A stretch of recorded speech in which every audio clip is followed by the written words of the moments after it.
Well, it's safe to say we had a much more exciting weekend of playoff football. We're down to our final four after the divisional weekend. Here to break it down in our snap judgments with senior editor Eric Edholm. And Eric, let's start in the AFC. The first game of the weekend was the best game of the whole playoffs this far. Ravens beat the Broncos 38-35, and a lot of stories in this game, questioning John Fox's play calls, Peyton Manning's mistakes, but really Joe Flacco, going for a new contract. We all know about it. He's talked about it. The Ravens know about it. And he puts up the 70-yard touchdown pass to bring this game to overtime. What a game for Flacco and the Ravens offense. What a coverage that was too. But yeah, I just thought it was a terrific performance by him, especially in the first half. Really kind of setting the tone.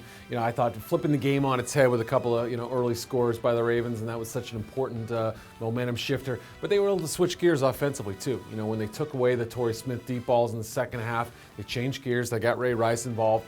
They made the throws they had to. Flacco executed the way he had to. That was a big performance. I see him a lot as an Eli Manning type. He's not perfect by any means, maybe like a poor man's Eli, but he gets it done in a lot of clutch situations. If you told me that the Broncos would get 2 return touchdowns and lose to the Ravens at home in a playoff game, I wouldn't have believed you. Yep. But Peyton Manning struggles in the postseason, throws that interception in overtime.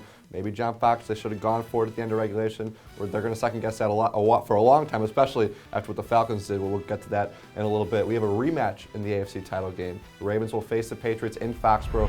Patriots win 41-28 over the Texans.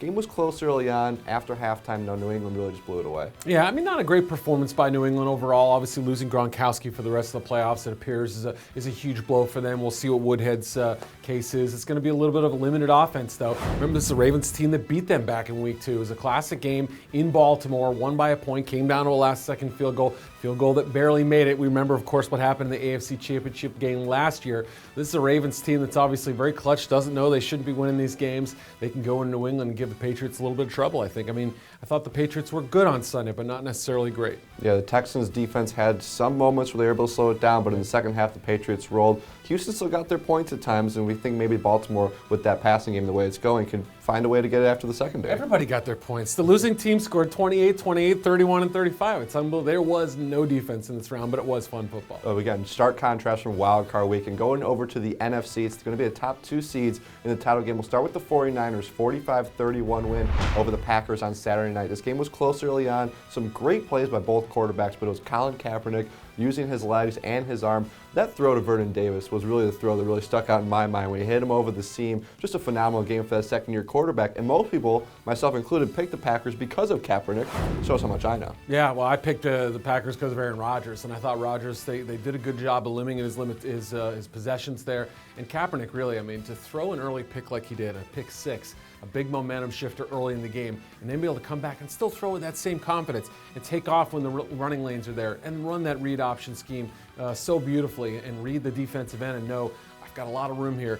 Everything was just executed so well. This kid's got a lot of confidence, maybe too much at sometimes, but his 8th start of his season, he's looked like a seasoned veteran. I love the way he plays. For the second year in a row, a lot of people will say Aaron Rodgers is the best quarterback in the league, but no conference title game. Yeah. A couple years after that, Super Bowl. Falcons 30, Seahawks 28. An absolutely nuts game. The final couple minutes are crazy. Russell Wilson rallies Seattle back, but Atlanta gets the 2-point win. They finally get that playoff win at home, and they'll host the championship game. Matt Ryan wasn't perfect. Mike Smith did a good job coaching. Both guys were great at the end when it counted. Seahawks did their best to control those wide receivers, but Falcons' run game underrated, and slowing down Marshawn Lynch was a big factor as well. Well, we had a dud of games in the Wild Card Weekend, but great games this weekend. We're setting up for 2 very exciting conference championships next weekend. Those were our snap judgments for the divisional round of the playoffs. For all of our analysis, head to our website at profootballweekly.com.